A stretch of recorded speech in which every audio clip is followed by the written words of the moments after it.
ठहर जाओ मित्र। नहीं, अब नहीं।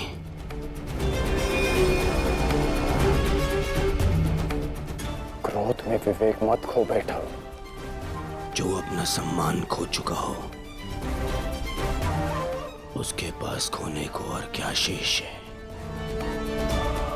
ले लेने देते उस अभिमन्यु को मेरे प्राण, वीर गति तो मिलती।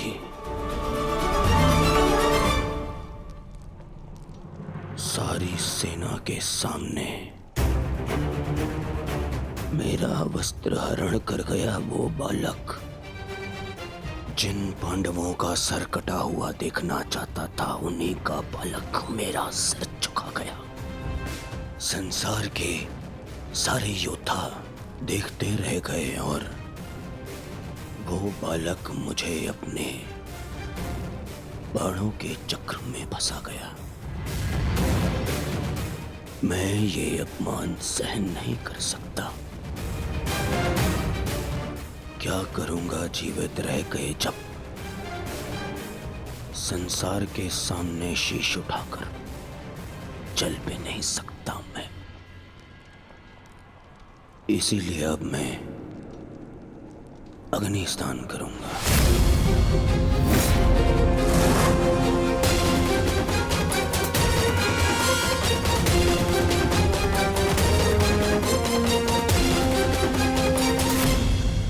जो अग्नि यहाँ जल रही है, उससे कहीं अधिक अग्नि तुम्हारे पिता के हृदय में जल रही है।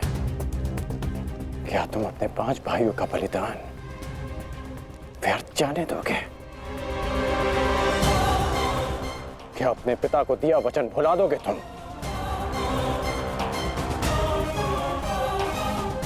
अपने चारों ओर देखो मित्र, क्या ये सब व्यर्थी अपने प्राणों के साथ खेल रहे हैं? जो वीर गति को प्राप्त हुए हैं, क्या उनका बलिदान व्यर्थ जाने दोगे तुम? तुम्हारे अनुज, तुम्हारे मामाश्री, तुम्हारे गुरुदेव, ये सब तुम्हारे सम्मान, तुम्हारे अधिकार के लिए लड़ रहे हैं, और तुम अपने कर्तव्य से मुंह मोड़ना चाहते हो। पूछो अपने सैनिकों से कि आज जो युद्ध में हुआ, कि क्या वो उससे लज्जित हैं, या वो कल युद्ध में उसका प्रतिशोध लेंगे? बोलो सैनिकों! प्रतिशोध लेंगे, प्रतिशोध लेंगे, प्रतिशोध लेंगे।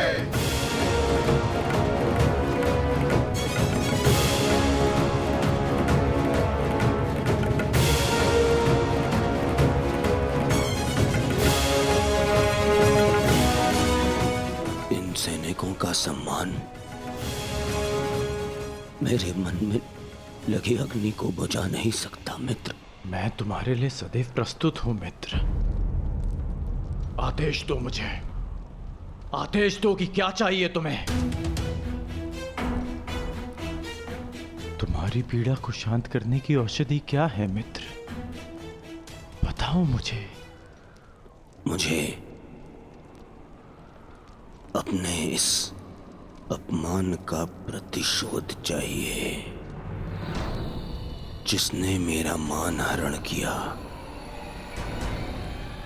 उसके प्राण हरण करने हैं मुझे। मुझे अभिमन्यु चाहिए।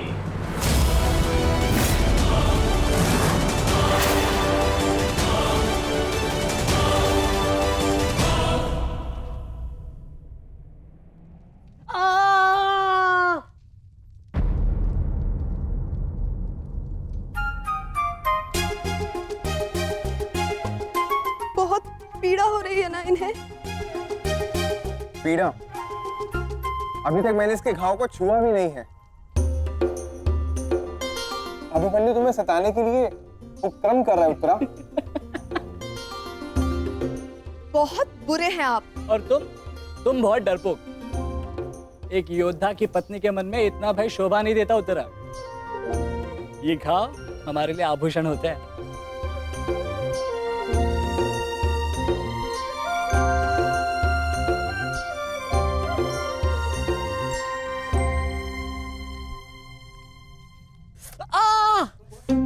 क्यों सताते हो तुम मुझसे? अब क्या करूं माता, वो तो आजकल हर बात पर क्रोधित हो जाती है। और अब आप भी मुझे डांट रही हो। तुम्हें अधिक चोट तो नहीं आई ना पुत्र? नहीं पिताश्री, बल्कि बहुत कुछ सीखने को मिला। सच में अंगराज कर्ण एक महान योद्धा है। उन्हें आपके अतिरिक्त और कोई टक्कर नहीं दे सकता। हाँ पुत्र,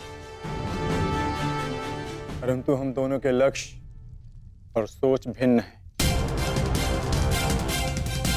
मुझे तुम पर गर्व है।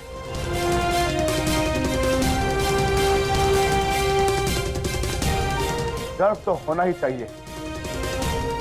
आज अभिमन्यु ने दुर्योधन को उचित उत्तर दिया।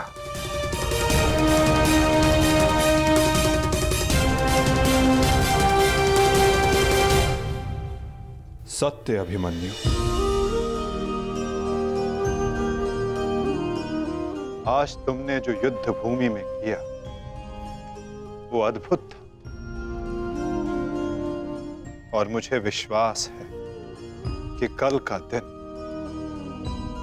इतिहास में तुम्हारा नाम सदैव के लिए अमर कर देगा अभिमन्यु।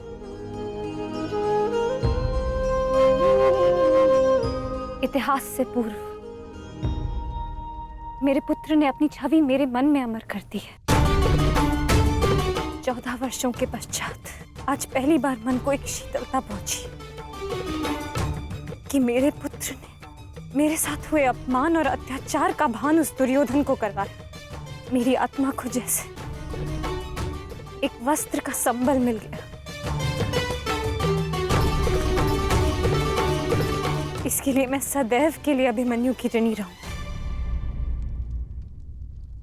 जीवन तो पल पल में है सखी। जिस पल को जी लो वही जीवन होता है।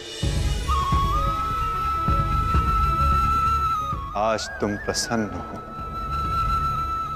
जी लो सखी।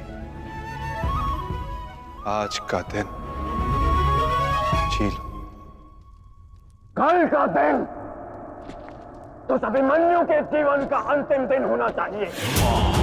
और स्मरण रहे, सरल मृत्यु नहीं देनी है उसे। मृत्यु आने की पीड़ा का आभास कराना है। और जब तक वो भूमि पर रेंगता हुआ दया की भीख ना मांगे, मृत्यु नहीं आनी चाहिए उसे। वो मृत्यु मांगेगा और मैं हर पल उसे मृत्यु और जीवन के बीच में झुलाऊंगा मैं उसे। असंभव युवराज, जब तक युद्ध भूमि में पांडव उपस्थित हैं तब तक अभिमन्यु तक पहुंचना असंभव होगा।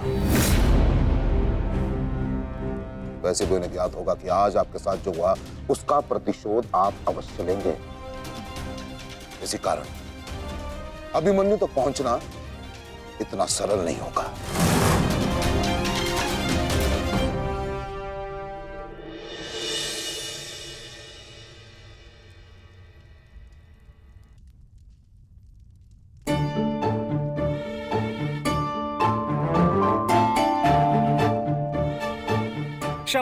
क्षमा कर दो, भूल हो गई बस।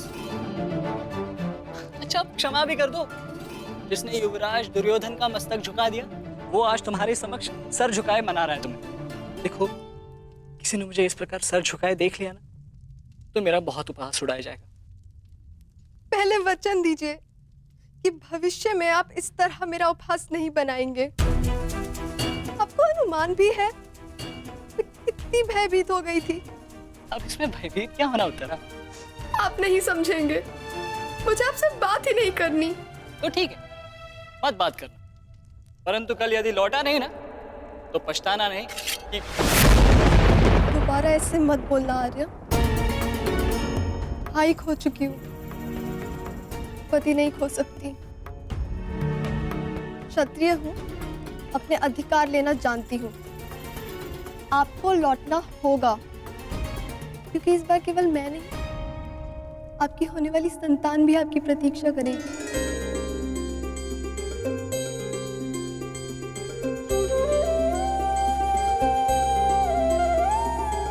सत्य उत्तरा,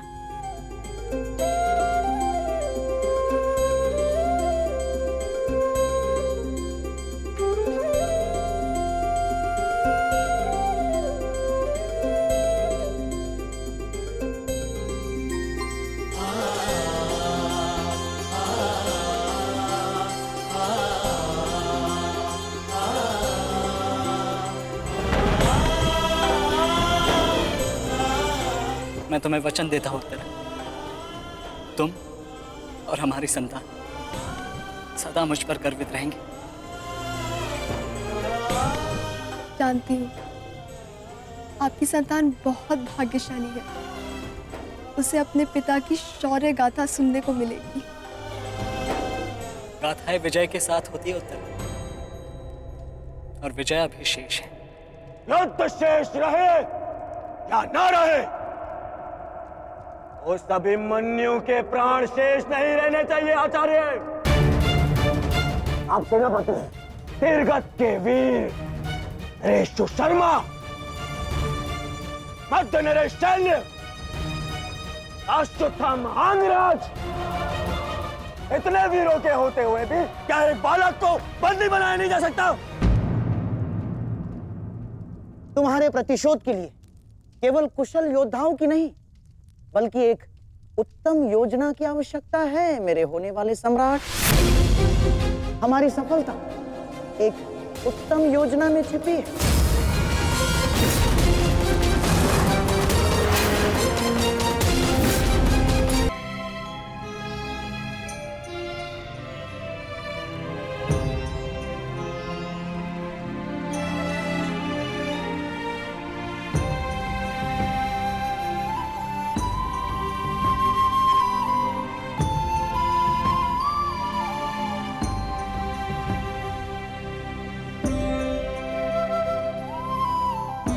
ऐसा क्या है जो आप चाहकर भी मुझसे नहीं कह पा रहे हैं सखा? ये रात का अंधकार भी आपके मुख पर आए हुए भाव मुझसे नहीं छुपा सकता। रात्रि के बाद दिन आता है सखी, उसी प्रकार जीवन के पश्चात मृत्यु आती है, सुख के बाद दुख आता है, और यही सृष्टि का नियम है। हमें अपने जीवन में सबके लिए तत्पर रहना चाहिए सखी।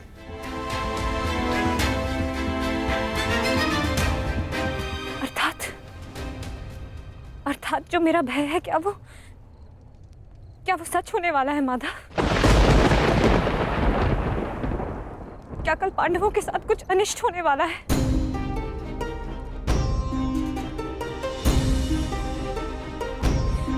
आप तो सब जानते हैं ना सखा। बताइए मुझे, बताइए मुझे।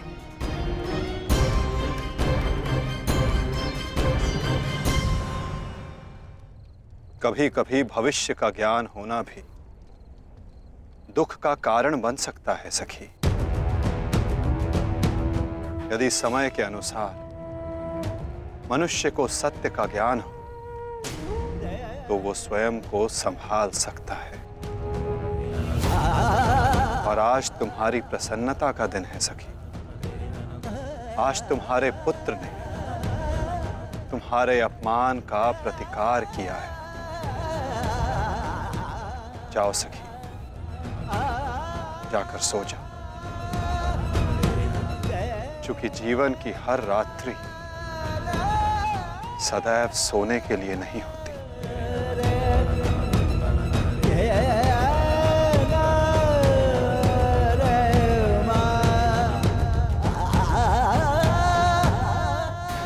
तब तक सो नहीं पाऊंगा जब तक मेरा प्रतिशोध पूर्ण ना हो जाए आचार्य।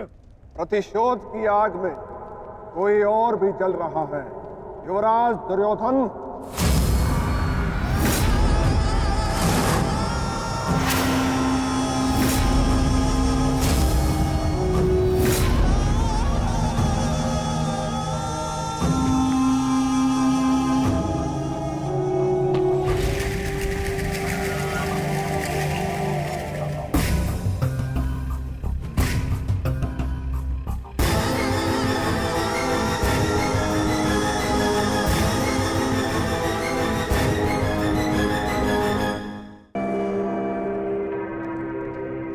जामाता श्री सिंधु नरेश जयद्रथ। भूल को क्षमा किया जा सकता है, अपराध को नहीं। इस सम्मान के पश्चात विचलित बचा तो ऐसा भयंकर प्रतिशोध होगा कि तुम पांचों की आत्मा कांप उठेगी। प्रतिशोध दूंगा। कल तुम्हारे साथ साथ मेरा प्रतिशोध भी पूर्ण होगा और मैं सम्मान सहित तुम्हारी बहन दुशला को अपना मुख दिखा सकूंगा।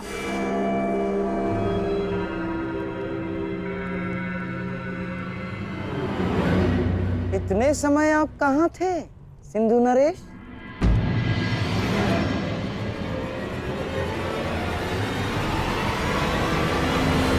अपने अपमान के प्रतिशोध का प्रबंध कर रहा था।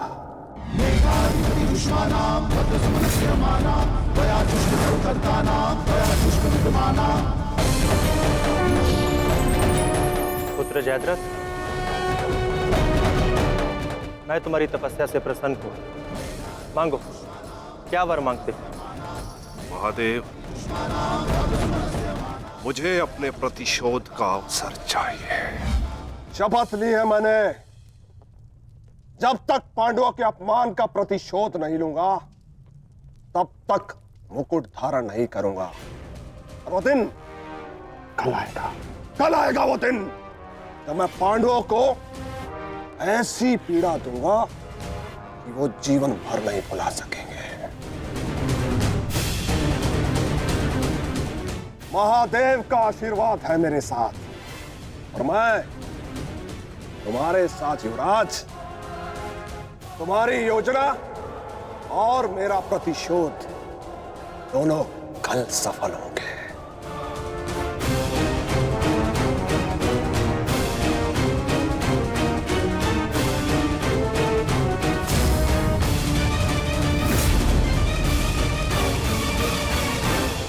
हर हर महादेव, हर हर महादेव।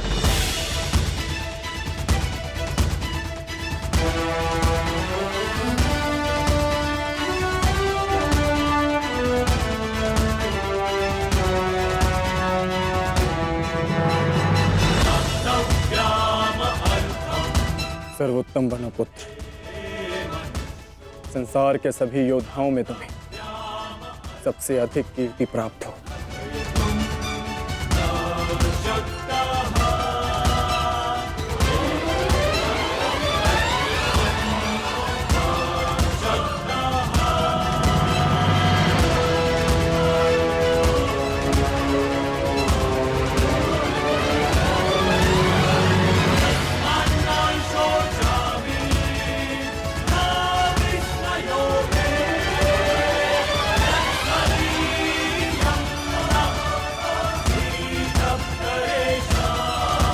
आशीर्वाद दीजिए मामाश्री कि मैं विजय श्री प्राप्त कर लूं।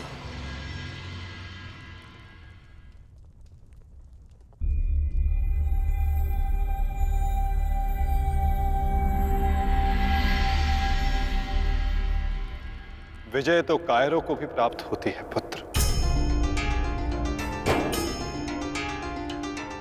परंतु कीर्ति और यश केवल शूर वीरों का मुकुट बनती है। मेरा आशीर्वाद तुम्हारे साथ है पुत्र। तुम युद्ध क्षेत्र में वो कीर्ति प्राप्त करो जो तुम्हें अमर बना दे।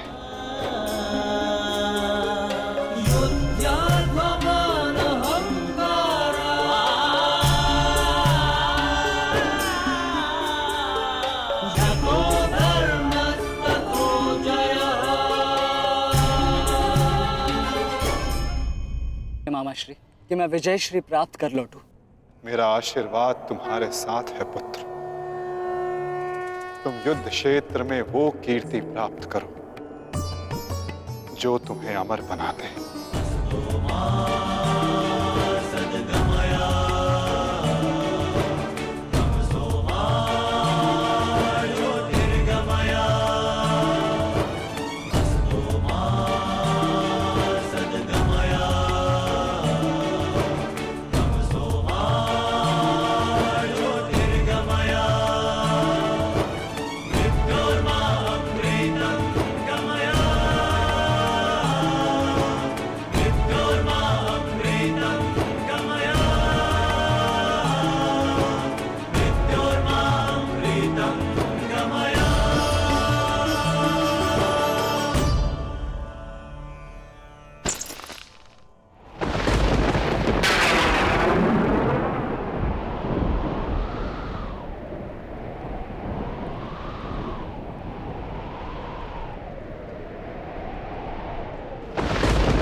क्या हुआ अंगराज?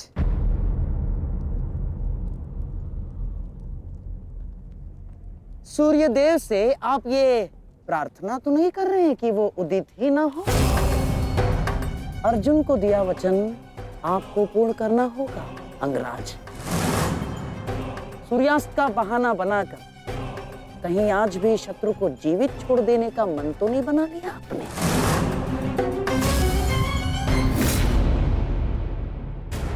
कभी कभी मौन रहने से प्राण बच जाते हैं। अब एक और शब्द अपने मुख से निकाला तो युद्ध आरंभ होने से पूर्व ही शत्रु से पहले मैं अपने पक्ष के किसी योद्धा का वध कर दूंगा। अंगराज, अंगराज आप क्रोधित क्यों हो रहे हैं? मेरे कहने का तात्पर्य केवल ये है कि आपके पुत्र वृषसेन की मृत्यु तो स्मरण है ना आपको? वृषसेन के हत्यारे अर्जुन का पुत्र ही आज आपका लक्ष्य होना चाहिए। बस मैं यही कहना चाह रहा था। कर्ण को स्मरण है मामा श्री।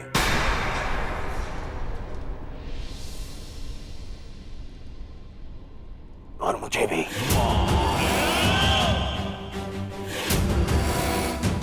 आज हम वृषसेन की मृत्यु और मेरे अपमान का प्रतिकार दोनों लेंगे। मैं केवल इतना जानना चाहता हूं कि इस प्रतिकार से पूर्व उस कौटे अर्जुन को मार्ग से हटाने का क्या प्रबंध करना चाहिए? उसका प्रबंध मैं कर चुका हूं मेरे होने वाले सम्राट।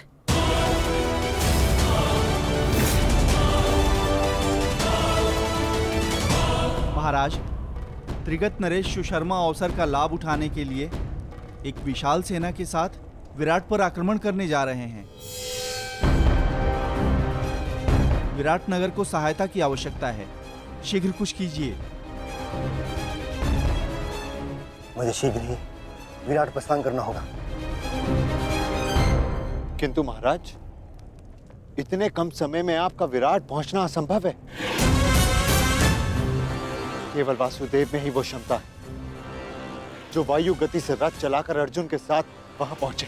हमें आपकी सेना की आवश्यकता है और अर्जुन अकेला ही उन सब के लिए पर्याप्त है।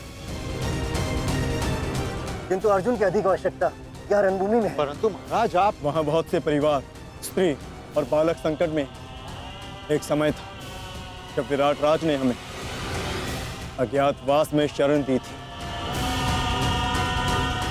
आज वो समय आ गया है कि हम उसका ऋण चुका सकें।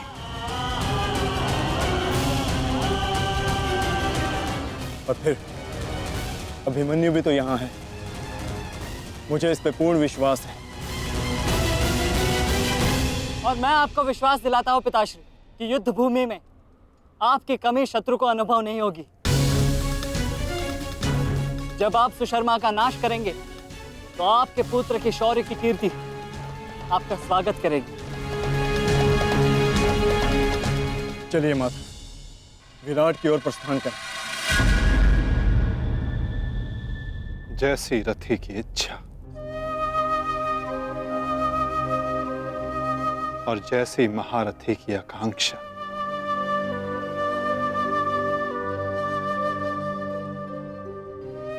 आओ पार्थ।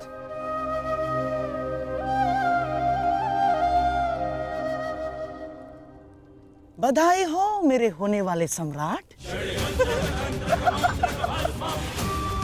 अर्जुन रणभूमि छोड़कर विराट के लिए प्रस्थान कर चुका है।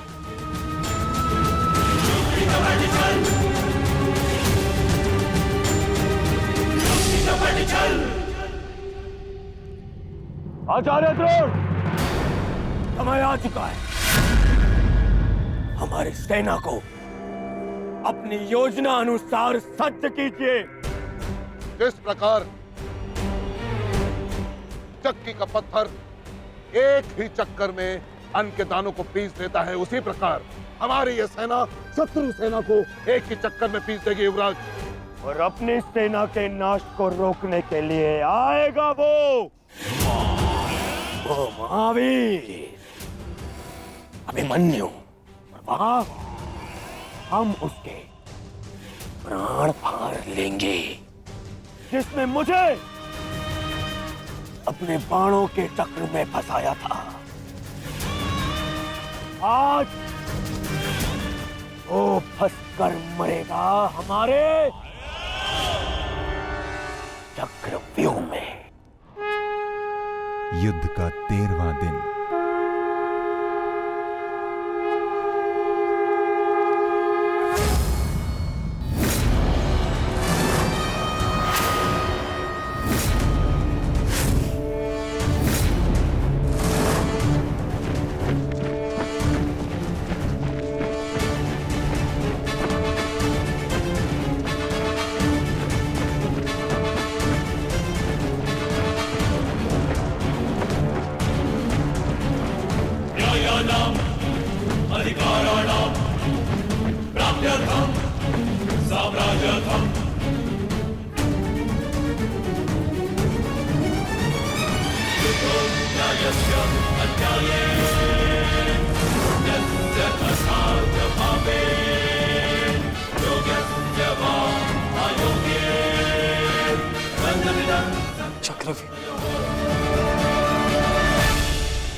युधिष्ठिर, मैं कौरव सेनापति द्रोण चेतावनी देता हूं तुम्हें कि यदि तुम विजय प्राप्त करना चाहते हो तो इस व्यूह के भीतर आओ, और यदि तुम इस व्यूह को तोड़ने में सक्षम रहे तो हम अपनी पराजय स्वीकार कर लेंगे, और यदि नहीं तो तुम अपनी हार स्वीकार कर लेना। सुना तुमने?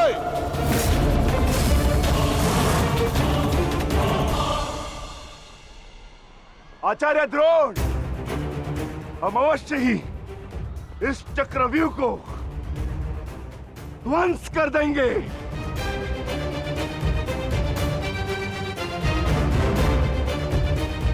यह संभव है। चक्रव्यूह युद्ध का सबसे कठिन और सबसे विनाशकारी व्यूह है।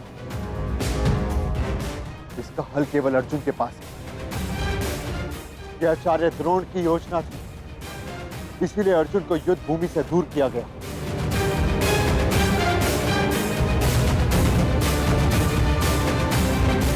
कोई तो मार्ग होगा। मार्ग है।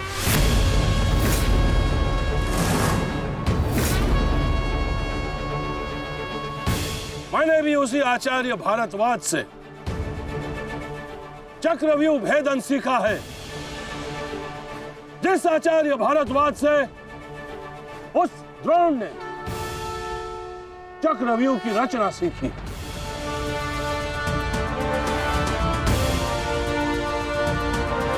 इस चक्रव्यूह का भेदन मैं करूंगा।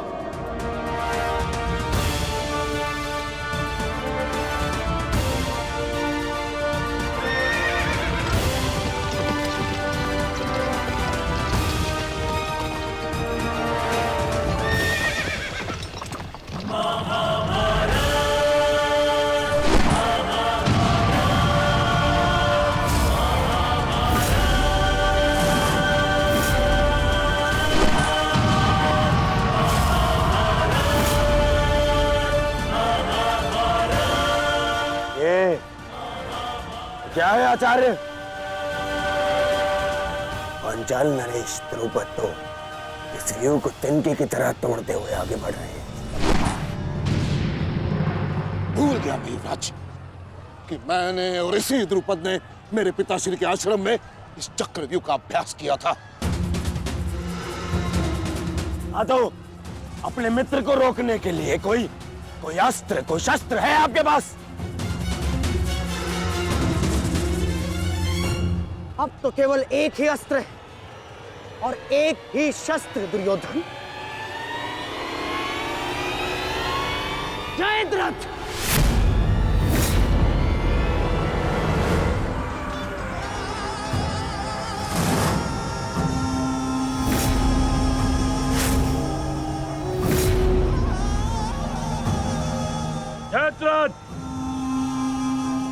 कदाचित द्रौपदी के पतियों द्वारा किया गया अपमान भूल गए हो तुम। इसीलिए द्रौपदी के पिता के समक्ष उपस्थित हुए हो। आज द्रौपदी के पति हो या उसके पुत्र, कोई मुझे नहीं रोक सकता।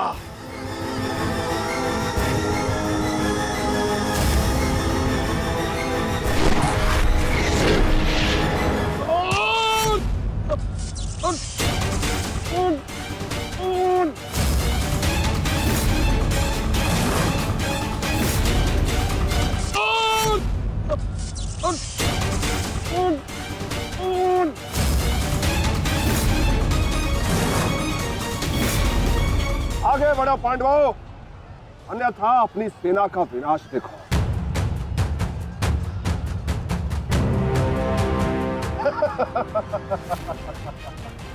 शेष पिताश्री, मुझे आज्ञा दीजिए। मुझे चक्रव्यूह के भीतर प्रवेश करने का मार्ग ज्ञात। मैंने पिताश्री से सुना था कि ये मैं कर सकता हूं। नहीं अभिमन्यु, मैं तुम्हें इसकी अनुमति नहीं दे सकता। धर्मराज ठीक कह रहे हैं। आचार्य ने कुछ सोच समझकर ही इस व्यूह की रचना की है। अब इसे शक्ति का सम्मिलित प्रहार ही तोड़ सकता है। मैं और भीम मिलकर प्रहार करेंगे।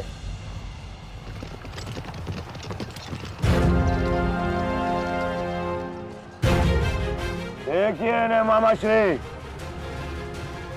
कृष्ण और भीम स्वयं आक्रमण कर रहे हैं।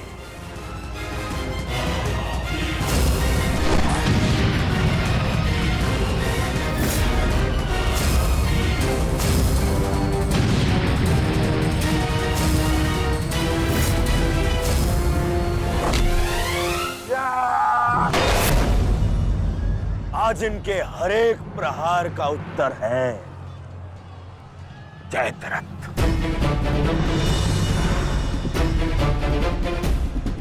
चक्रव्यूह में प्रवेश करने से पूर्व मुझसे नहीं मिलोगे मित्र? स्मरण है ना 5 चोटियां? आज उसी के प्रतिकार का दिन है। प्रभु, मैं चाहता हूं कि युद्ध भूमि में किसी एक दिन सभी पांडवों पर विजय पा सकूं। सब पांडवों पर विजयी होने का आशीष नहीं दे सकता जयद्रथ, क्योंकि अर्जुन को मैंने पशुपतास्त्र दिया। मेरा ही वरदान मेरी ही शक्ति को छीन नहीं कर सकता। इसलिए केवल अर्जुन को छोड़ जिस दिन तुम चाहोगे, शेष संसार के समस्त योद्धाओं के समक्ष तुम अपराजय रहो। आगे बढ़ो भीम, आज मेरी गदा का स्वाद भी चक्कर देखो।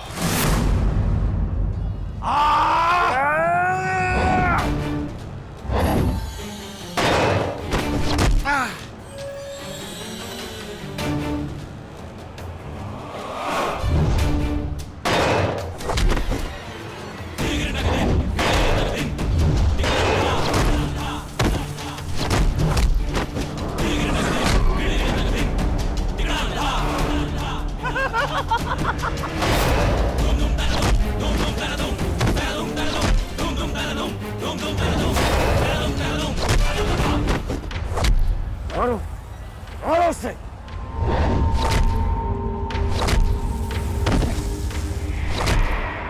ताजश्री, आप ऐसा कैसे होने दे सकते हैं?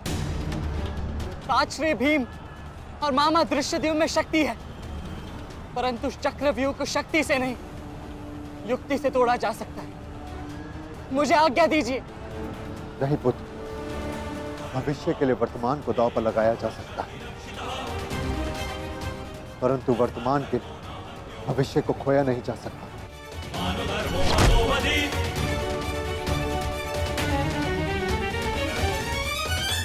में शक्ति है, परंतु चक्रव्यूह को शक्ति से नहीं, युक्ति से तोड़ा जा सकता है। मुझे आज्ञा दीजिए। नहीं पुत्र, भविष्य के लिए वर्तमान को दांव पर लगाया जा सकता है, परंतु वर्तमान के भविष्य को खोया नहीं जा सकता।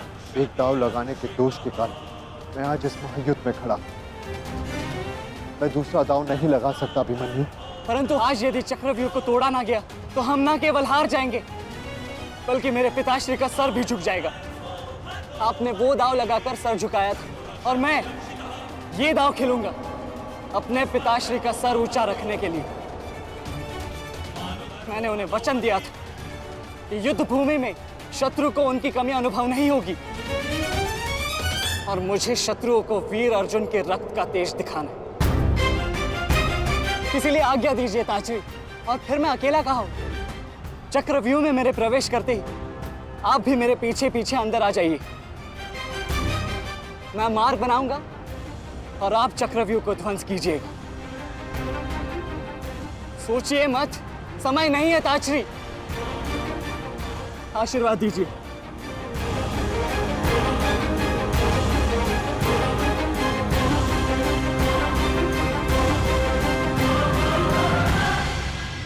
ठीक है पुत्र, किंतु सतर्क रहना, हम तुम्हारे पीछे ही रहेंगे। आगे बढ़ो।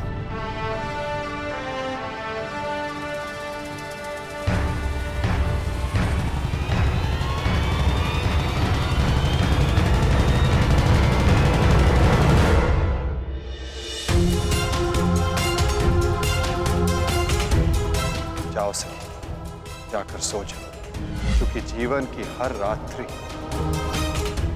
सदैव सोने के लिए नहीं होती।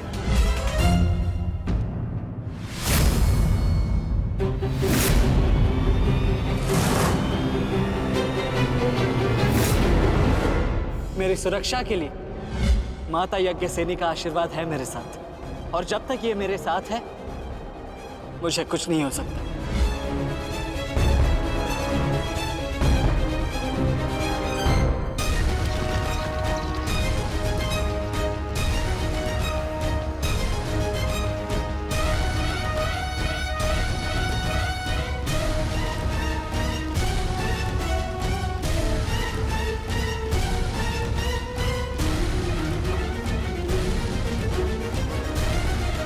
क्या हुआ माता? आप रुक क्यों गए? चूंकि समय नहीं रुकता पार्थ, परंतु मानव को 2 पल रुकने का अधिकार है।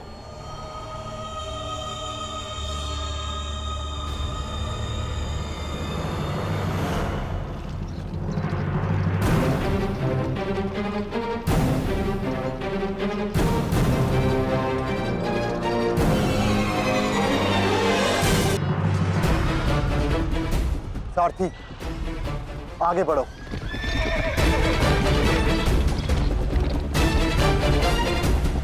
अभिमन्यु के द्वार तोड़ते ही हमें उसमें प्रवेश करना है। अभिमन्यु को दृष्टि में रखना, उसकी रक्षा करना हमारा कर्तव्य है।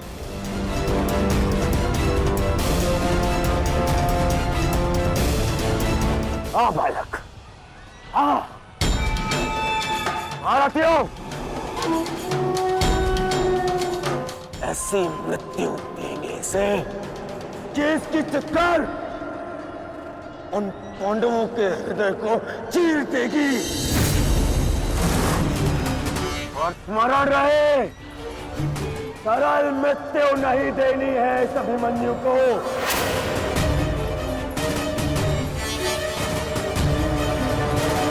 नहीं देनी है ऐसे सरल मृत्यु।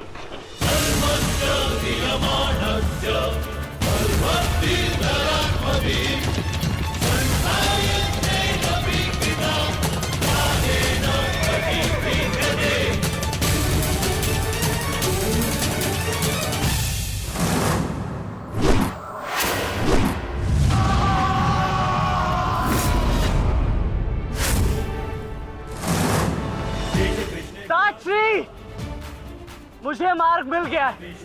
इससे पहले कि द्वार बंद हो जाए आप शीघ्र ही मेरे पीछे आइए। सारथी, शीघ्रता करो। शीघ्रता करो सारथी, शीघ्रता।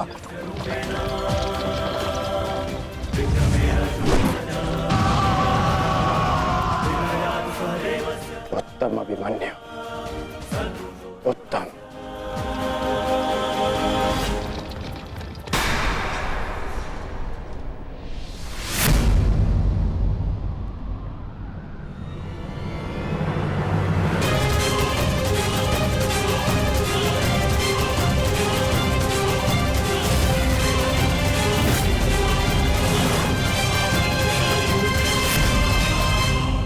बार तुम्हें क्षमा कर दिया था, किंतु अब नहीं।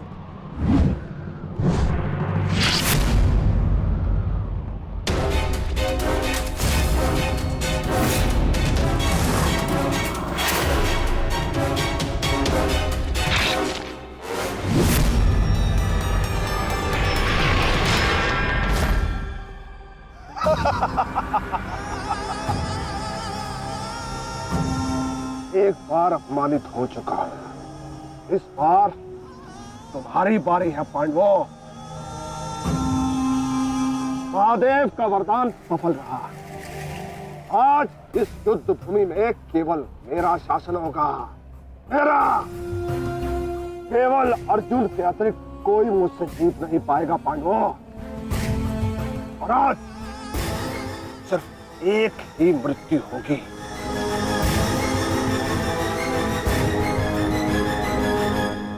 अभिमन्यु की।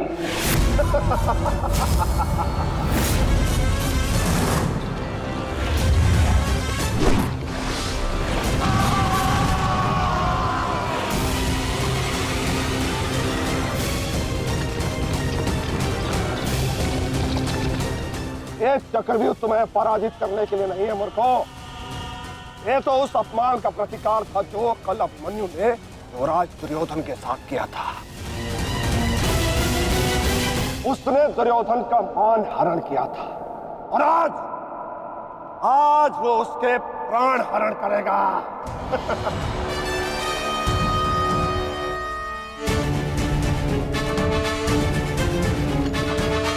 अभिमन्यु, लौट आओ, एक षड्यंत्र है। न्यायानां अधिकाराणां प्राप्त्यर्थं साम्राज्यर्थं न्यायानां अधिकाराणां प्राप्त्यर्थं साम्राज्यर्थं। व्यू के भीतर प्रवेश करना जितना चुनौतीपूर्ण है, उतना ही चुनौतीपूर्ण उससे बाहर निकलना भी है। और यदि बाहर निकलने का मार्ग मनुष्य को नहीं पता, तो उस मनुष्य का अंत निश्चित है।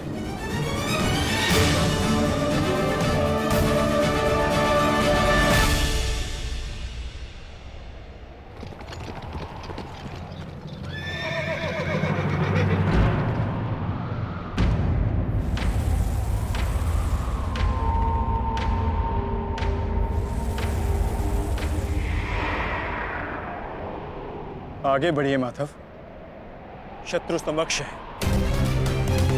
हाँ पार्थ, ठीक कहा तुमने। एक योद्धा के लिए आगे बढ़ने के अतिरिक्त और कोई मार्ग नहीं। वापस आओ अभिमन्यु, लौट आओ, व्यू में प्रवेश मत करो।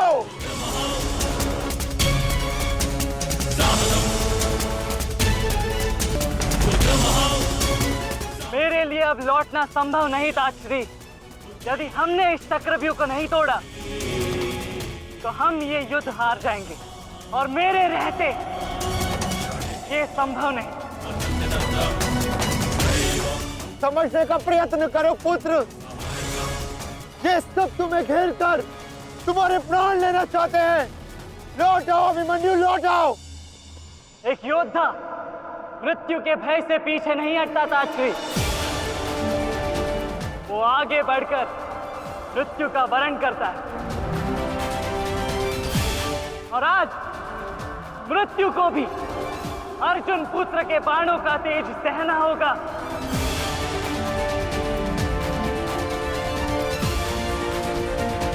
मैं इस चक्रव्यूह में आया हूं ताकि पांडवों का सर गर्व से उठा रहे। और विश्वास कीजिए ताश्री, यदि मेरा सर भी कट जाए तब भी आपका सर गर्व से उठा रहेगा।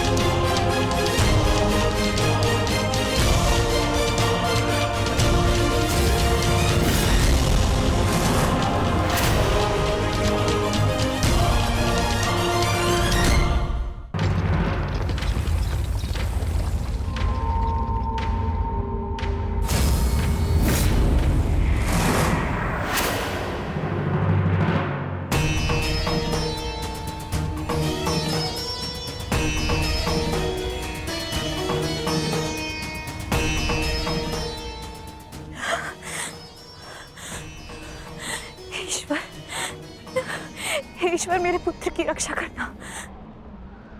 आओ आओ अर्जुन पुत्र आओ, तुम्हारा अपने इस मृत्यु व्यू में स्वागत है।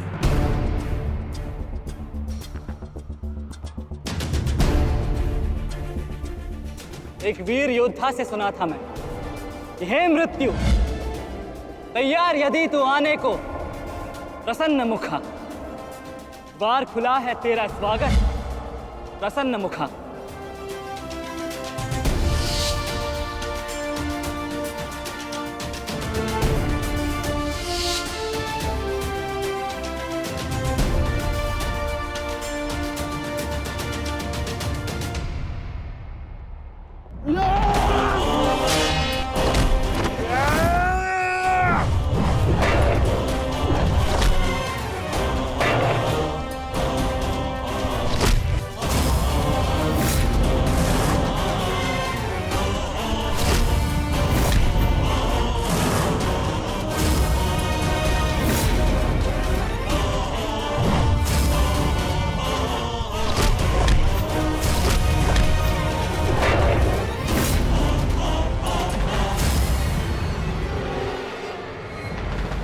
चाहूं तो तुम्हारा और बाकी तीनों पांडवों का इसी क्षण अंत कर सकता हूं मैं, किंतु उसके साथ उस पीड़ा का भी तो अंत हो जाएगा जो अभिमन्यु को पल पल मरते देख तुम्हें होगी। फिर उस पीड़ा का अनुभव कैसे होगा तुम्हें जो जयद्रथ ने इतने वर्षों तक सही है। अभी तो वो दृश्य देखना शेष है जिसे देखकर तुम स्वयं मुझसे अपनी मृत्यु की भीख मांगोगे। तुम्हारे सामने तुम्हारे कलेजे के टुकड़े टुकड़े होंगे और तुम कुछ नहीं कर पाओगे, कुछ नहीं। क्या हुआ? इतने महारथी को देख के भयभीत हो गए? क्यों?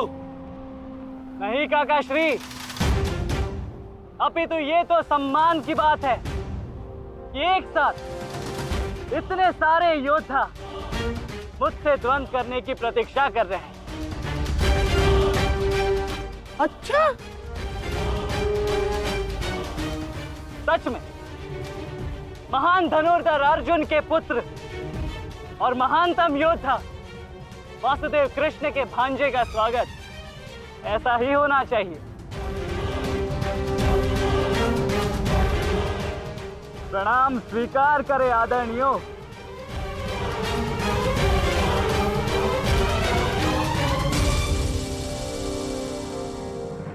अपनी सीमा में रहो बालक। जितना कम अपमान करोगे उतनी ही कम पीड़ादायक मृत्यु मिलेगी तुम्हें। जितना जीवित रहूंगा उतनी हानि करूंगा, क्योंकि मेरी श्वास ही मेरा अस्त्र है और जब तक मेरी श्वास चलेगी तब तक यमदेव तांडव करेंगे।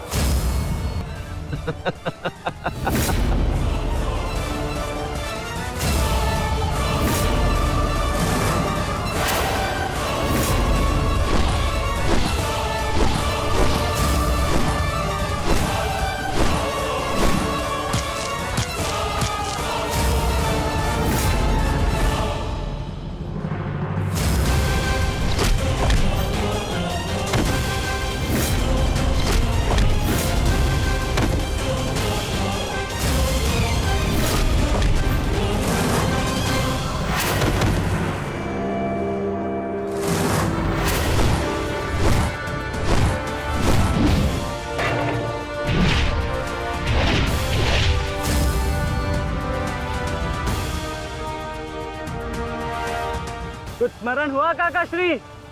कहा था ना मैंने कि जब जब आपसे द्वंद्व करूंगा तब तब आपके वस्त्र हरण करूंगा और तब तब आपके मुख पर इस लज्जा को देख अपने मन में जल रही प्रतिशोध की ज्वाला को शीतलता प्रदान करूंगा। बहुत हो गया मेरा अपमान, अब और नहीं। महारथियों, आक्रमण करो इस बालक पर।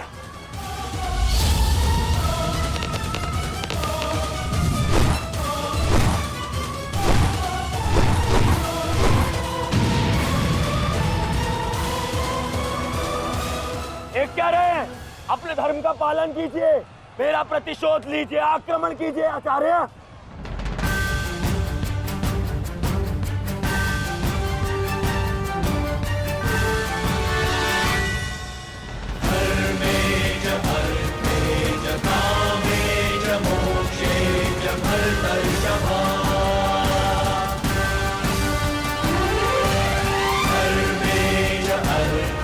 नहीं आचार्य द्रोण, ऐसा अनर्थ मत कीजिए। ऐसे अधर्म में आप कैसे सम्मिलित हो सकते हो? आचार्य, वो बालक है। रुक जाइए आचार्य, रुक जाइए।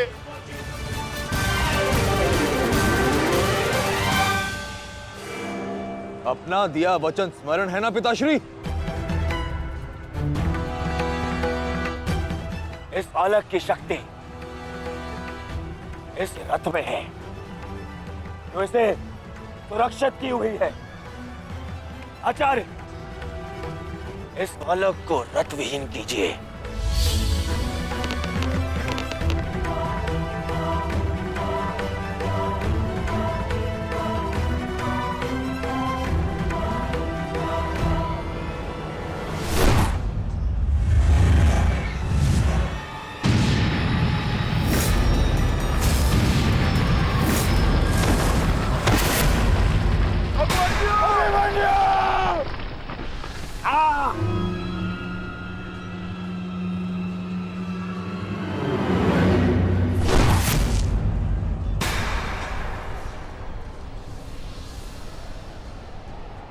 माधव, मुझे कई बार चोट लगी, परंतु इस चोट की पीड़ा का भान मेरे मन को विचलित कर रहा है। कहीं ये कोई संकेत तो नहीं?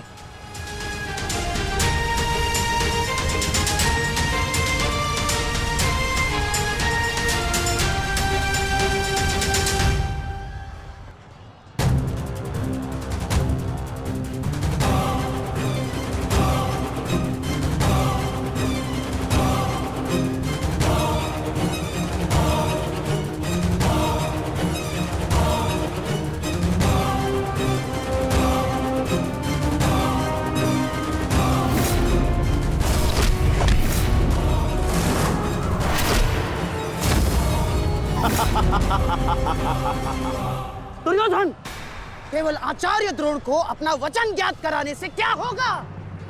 इतने अपमान के पश्चात भी अंगराज कर्ण तो जो के त्यों खड़े हैं। क्या इनका इस युद्ध के प्रति कोई कर्तव्य नहीं? मैं केवल नियम का पालन कर रहा हूं गांधार नरेश। नियम और नीति कहती है कि एक योद्धा के साथ केवल एक ही योद्धा युद्ध कर सकता है, और तुरंत के लिए अभिमन्यु युद्ध के लिए किसको चुनेगा वो उसका अधिकार है। नहीं मित्र, ये विकल्प लेने का समय नहीं है। अंत करो इसका। नहीं मित्र, हमें ये युद्ध जीतने के लिए अनीति का सहारा लेने की आवश्यकता नहीं है। नीति सिखाते सिखाते प्रपितामह शरशैया पर चले गए। यदि इन्हें नीति का ज्ञान होता तो आज ये युद्ध संभव ही ना होता। अभिमन्यु, तुम्हें विकल्प चुनना होगा।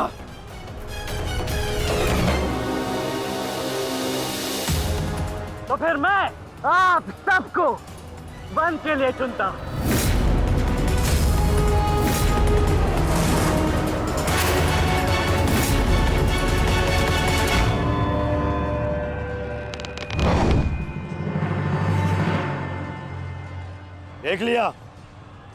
देख लिया इसने अपना विकल्प चुन लिया। अब इस पर दया दिखाने की कोई आवश्यकता नहीं है। अब आक्रमण करने की आवश्यकता है। आक्रमण करो और अपना वचन स्मरण रखो कर्ण। देख रहे हो पांडवों, अभी तो ये रथ विहीन हुआ है, फिर निशस्त्र होगा और फिर प्राणहीन।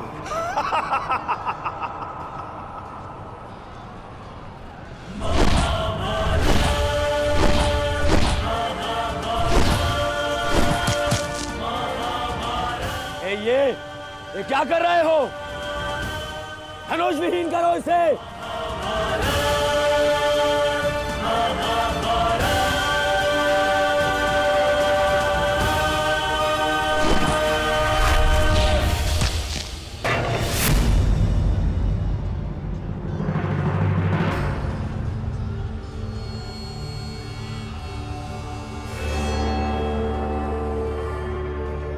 ठहरो मत,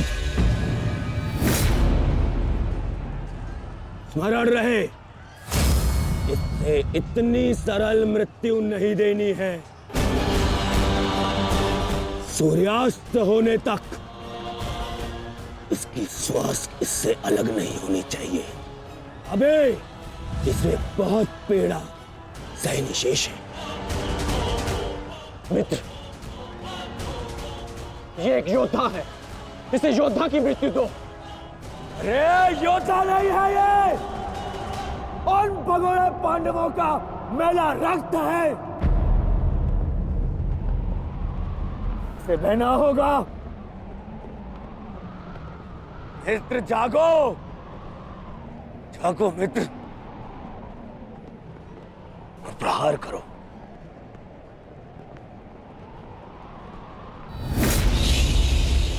नहीं, नहीं अंगराज, ऐसा मत करो, ये अधर्म है। अधर्म? अंगराज!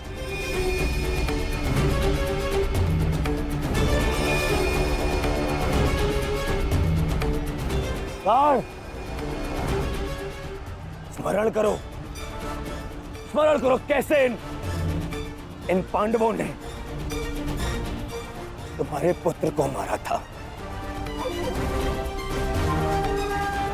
दया तो इन्होंने भी नहीं दिखाई थी उस पर। उसकी पीड़ा का मान है मुझे। और प्रहार करो, प्रहार करो उस पर।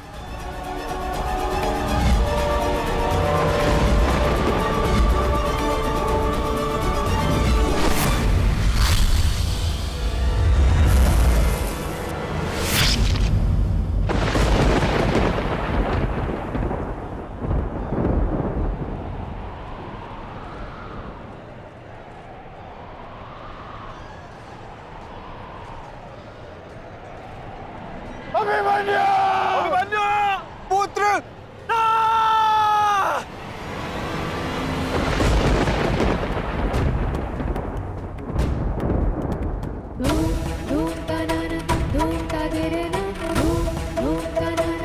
क्या हुआ माताश्री? उतरा बस ऐसे ही। एक बात कहूँ माताश्री, आज मन कुछ विचलित सा हो रहा है। आज से पहले ऐसा कभी नहीं हुआ। अरे तो रोज ही युद्ध पे जाते हैं, परंतु आज कुछ विचित्र सा अनुभव हो रहा है। चिंता करने की कोई आवश्यकता नहीं है उत्तरा। मेरा पुत्र महावीर है और फिर उसे सभी पांडव, पिताश्री, ज्येष्ठ, उनकी सुरक्षा भी तो प्राप्त है। मुझे पूर्ण विश्वास है अभिमन्यु विजयी होकर लौटेगा और तुम उसका तिलक करोगी। हे सूर्यदेव, आज तनिक शीघ्र अस्त हो जाओ। मेरा पुत्र बिना सुरक्षा कवच के युद्ध में गया है।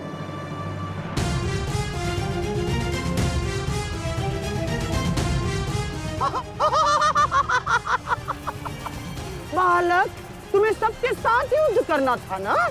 करो, करो युद्ध।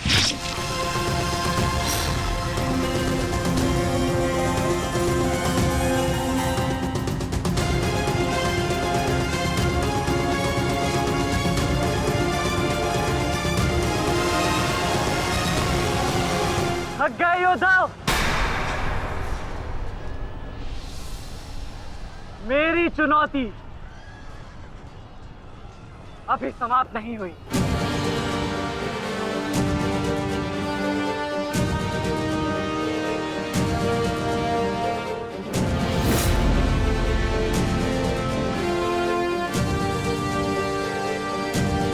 आचार्य द्रोण, देख क्या रहे? प्रहार कीजिए इस पर।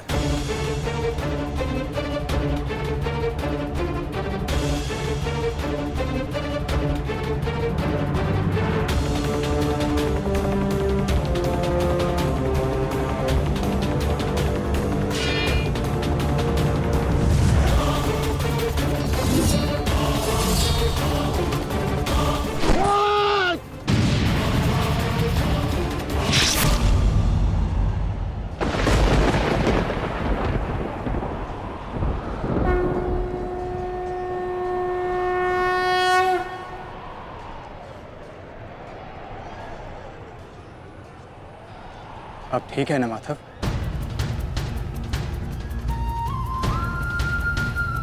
आपको कोई क्षति तो नहीं पहुंची? युद्ध में तो क्षति पहुंचती ही है पार्थ, किंतु इस पीड़ा को सहना एक योद्धा का कर्म और धर्म होता है। समय की मार को तो स्वयं ईश्वर भी नहीं टाल सकते। त्रिगर्ता सेना का नाश करो पार्थ।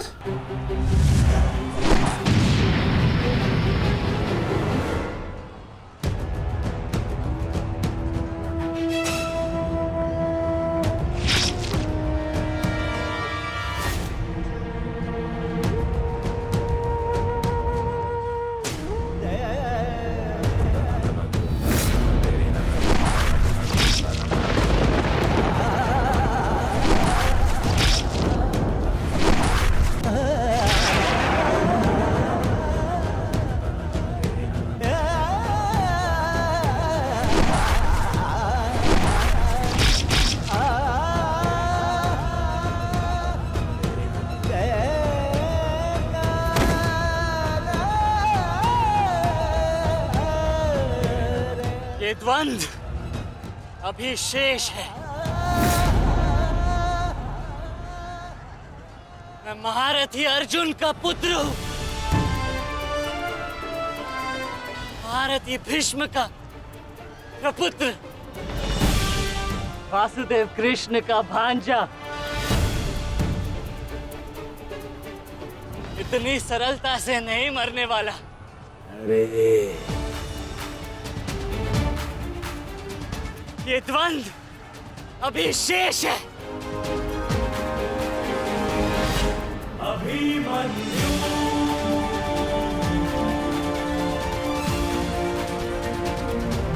अभिमन्यु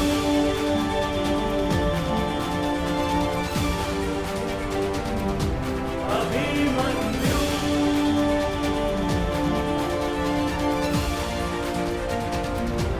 अभिमन्यु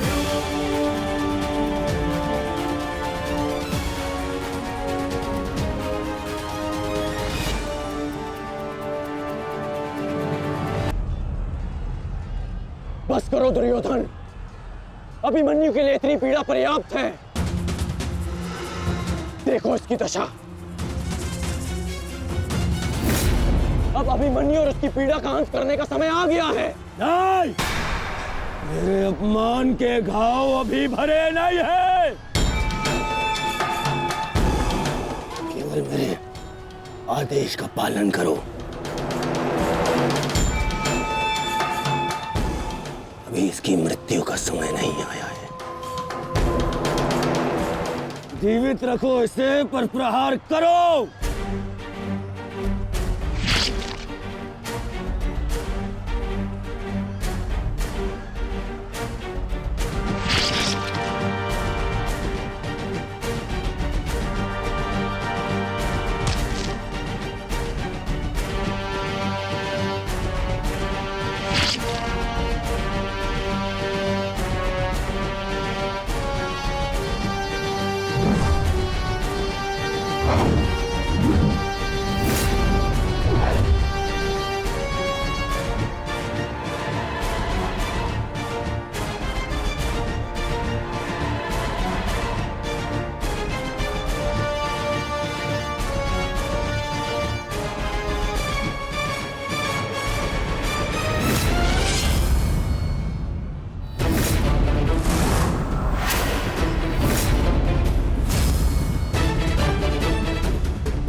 बल से प्रहार करो इस अर्जुन पुत्र पर।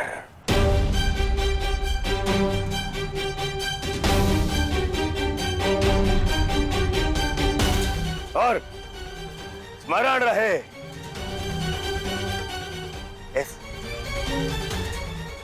इस बालक के शरीर के हर एक भाग में घाव देखना चाहता हूं मैं।